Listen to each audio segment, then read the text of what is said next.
हजुरले सम्मान गर्नु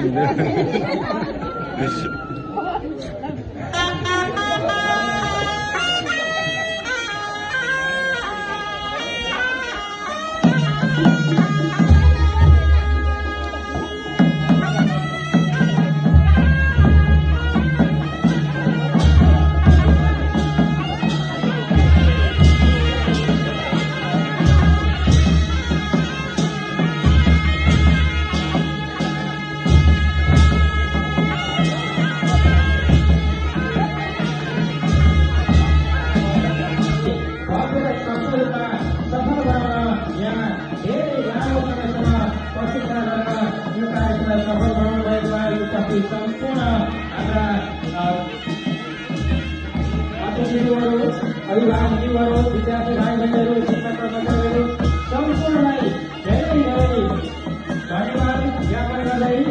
अब आजको यस औपचारिक कार्यक्रमलाई आफ्ना विचारहरूलाई समापन गरिदिन अनुरोध गर्दै आजको कार्यक्रम सञ्चालक म हेमराज पौडेल पनि